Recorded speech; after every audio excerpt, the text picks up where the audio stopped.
రాష్ట్ర వ్యాప్తంగా ప్రైవేట్ కాలేజీలు అదేవిధంగా డిగ్రీ ఇంటర్మీడియట్ కాలేజీలు బంద్కు పిలుపునిచ్చాయి. మొత్తానికి కూడా రాష్ట్రంలో ఉన్నటువంటి 18,000 కోట్ల రూపాయలు పెండింగ్లో ఉన్నటువంటి స్కాలర్షిప్ను విడుదల చేయాలని చెప్పేసి బంద్ ప్రకటించేవి. మన దగ్గర కొంతమంది విద్యార్థి నాయకులు ఉన్నారు, మాట్లాడే ప్రయత్నం. చెప్పండి, అసలు ఈ బంద్ ఎందుకోసం? పాలమూరు జిల్లాలో చూసుకున్నట్టయితే ఈరోజు పేద ప్రజలే కాకుండా రేపన్నాడు చదువుకొని మా బతుకులు బాగుపడుతున్న యువత కూడా రోడెక్కాల్సిన పరిస్థితి ఈరోజు తెలంగాణ రాష్ట్రంలో చూస్తూ ఉన్నాం. 10 ఏళ్ళు నిరంకుశ పాలన చూసిన తర్వాత 10 ఏళ్ల పాలనకు చర్మగీతం పాడిన తర్వాత కూడా ఈనాడు కాసిం నిజాం నవాబ్ ఏదైతే పాలన ఉందో ఈరోజు కూడా అదే నవాబు పాలన మనం చూస్తూ ఉన్నాం.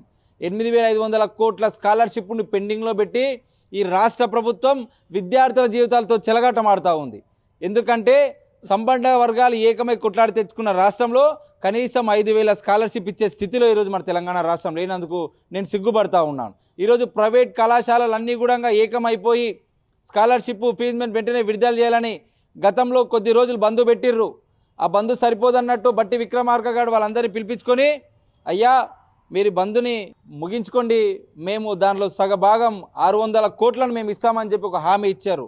నిన్నగాక మొన్న అదే బట్టి విక్రమార్క గారు ప్రెస్ మీట్లో 600 కోట్లు మాతో లేవు, 300 కోట్లు మేము విడుదల చేస్తామని చెప్పేసి ఒక బహిరంగానే ప్రెస్ మీట్ పెట్టిండు. ఎవరైతే టోకన్లు జారీ చేసిర్రో వాళ్ళందరికీ కూడా మేము స్కాలర్షిప్లు విడుదల చేస్తామని చెప్పి ఒక ప్రామిస్ చేసిర్రు. ఈరోజు ఆ టోకన్లు కూడా ఈ రాష్ట్ర ప్రభుత్వం ఏ విధంగా మంజూరు చేసిందంటే, ఎవరైతే నా కార్యకర్తలు ఉంటారో, ఏ మేనేజ్మెంట్ అయితే నాకు అనుకూలంగా ఉంటారో కేవలం ఆ ఇంజనీరింగ్ కాలేజీలకు, కేవలం ఆ కాలేజీలకు మాత్రమే ఈరోజు ఈ రాష్ట్ర ప్రభుత్వం టోకన్లు జారీ చేస్తూ ఉంది. ఈరోజు రాష్ట్ర ప్రభుత్వం యొక్క పాలన ఏ విధంగా ఉందంటే, పేద పిల్లల మీద సవితల ప్రేమ చూపిస్తూ కార్పొరేట్ పిల్లలపైన తల్లి ప్రేమ చూస్తున్నట్టు ఈరోజు రాష్ట్ర ప్రభుత్వం ఉంది. ఇప్పటికైనా సొయ్యి తెచ్చుకొని పెండింగ్లో ఉన్నటువంటి స్కాలర్షిప్లను విడుదలని చెప్పేసి ఏబీవీపీ రాష్ట్ర వ్యాప్తంగా ఎమ్మెల్యేలు కావచ్చు, మంత్రులు కావచ్చు, సీఎం కాన్వే కావచ్చు అడ్డుకునే ప్రయత్నం చేస్తూ ఉంది. దీనికి ఈ రాష్ట్ర ప్రభుత్వం మాకు ఇస్తున్న బహుమతి ఏంటంటే, అక్రమంగా కేసులు పెడతా ఉన్నారు, మా మీద అక్రమంగా జైల్లోకి పంపిస్తూ ఉన్నారు. నేను ఈ సందర్భంగా రాష్ట్ర ప్రభుత్వాన్ని ఒక మాట అడుగుతా ఉన్నా, మీరు 6 గ్యారెంటీలు ఇచ్చిరుగా రాష్ట్ర ప్రభుత్వమా, ఈ 6 గ్యారెంటీలో ఏ గ్యారెంటీ మీరు నెరవేర్చిరని చెప్పి ఈరోజు అసెంబ్లీ ఎలక్షన్లకు మీరు వెళ్తూ ఉన్నారు, జూబ్లీ ఎలక్షన్లకి.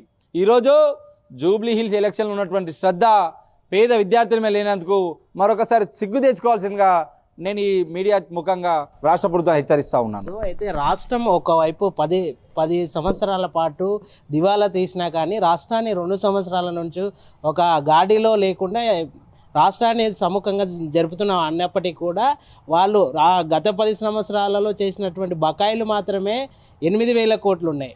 వాటిని కూడా మేము రోజు రోజుకు అంటే సంవత్సరానికి విడుదల చేస్తామని చెప్తున్నటువంటి పరిస్థితి అయితే ప్రభుత్వం నుండి ఉంది. దీన్ని ఎట్లా చూస్తారు మరి? నిన్నగాక మొన్న పాలమూరులో ప్రజాప్రతినిధి ఎన్నుకున్న వాటి పాలమూరు అసెంబ్లీ ఎమ్మెల్యే గారు ఒక స్టేట్మెంట్ ఇచ్చారు.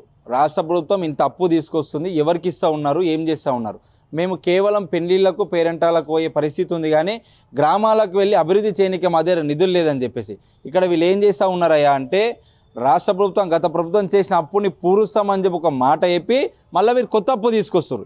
ఈ కొత్త అప్పుని ఏం చేస్తారు, వాళ్ళ బిజినెస్ డెవలప్ చేసుకోవడానికి, వాళ్ళ బంధువులలో బిజినెస్లు పెట్టడానికి రాష్ట్ర ప్రభుత్వం జరుగుతాయి. ఇక్కడ ప్రభుత్వాలు మారుతూ ఉన్నాయి కానీ చెప్పి పేద విద్యార్థుల జీవితాలు కావచ్చు, పేద ప్రజల జీవితాలు మారడం లేదు. ఈరోజు రాష్ట్ర ప్రభుత్వం ప్రైవేట్ డిగ్రీ కాలేజీలు కావచ్చు, ఇంజనీరింగ్ కాలేజీలు కావచ్చు ఈరోజు మూతపడడానికి కారణం ఏంటంటే, దాదాపు రాష్ట్రంలో 8,600 కోట్ల స్కాలర్షిప్లు ఫీజు రియంబర్స్మెంట్ కావచ్చు, గత 3 సంవత్సరాల నుంచి ఈ యొక్క స్కాలర్షిప్లు ఫీజు రియంబర్స్మెంట్ కారణంగా ఈరోజు తెలంగాణ రాష్ట్రంలో ప్రైవేట్ విద్యా సంస్థలు బంద్కు పిలుపునిచ్చిన కారణంగా విద్యార్థులు నష్టపోతున్నారు, కానీ కళాశాల మేనేజ్మెంట్లు చాలా నష్టపోతున్నారు. కానీ వెంటనే రాష్ట్ర ప్రభుత్వం 8,600 కోట్ల స్కాలర్షిప్లను విడుదల చేయాలని అఖిల భారత విద్యార్థి పరిషత్ డిమాండ్ చేస్తుంది. లేని ఏడల ముఖ్యమంత్రి కాన్వాయ్ కావచ్చు, మంత్రులు, ఎమ్మెల్యే క్యాంప్ ఆఫీసుల ముట్టడికి ఏబీపీ త్వరలోనే పెద్ద విద్యార్థి ఉద్యమానికి పిలుపునిస్తుంది. లేని ఏడల రాష్ట్ర ప్రభుత్వం గత కేసీఆర్కి అయితే ఏ గట్టి పట్టిందో రాష్ట్ర ముఖ్యమంత్రి ఈ యొక్క కాంగ్రెస్ ప్రభుత్వానికి కూడా అదే గతి పడుతుందని అఖిల భారత విద్యార్థి పరిషత్ డిమాండ్ చేస్తూ ఉంది. అంటే రాష్ట్ర ప్రభుత్వము అధికారంలోకి వచ్చి 2 సంవత్సరాలు అయినప్పటికీ కూడా ఇప్పటి వరకు స్కాలర్షిప్ పెండింగ్లో ఉన్నటువంటి విడుదల చేయలేదు. ఏది ఏమైనప్పటికీ కూడా రానున్న కాలంలో ఏదైతే విద్యార్థులు తెలుసుకుంటే ఏదైనా చేయగలుగుతారు. రాష్ట్ర వ్యాప్తంగా సెక్రటరియట్లు అదేవిధంగా ఎమ్మెల్యే క్యాంపు కార్యాలయం కూడా ముట్టడిస్తామని చెప్పేసి వాళ్ళు తెలుపుతున్నటువంటి పరిస్థితి అయితే కనబడుతుంది. ఇది ఇక్కడ తాజా పరిస్థితి. అభినవ్ భారత్, చందు, మహబూబ్ నగర్.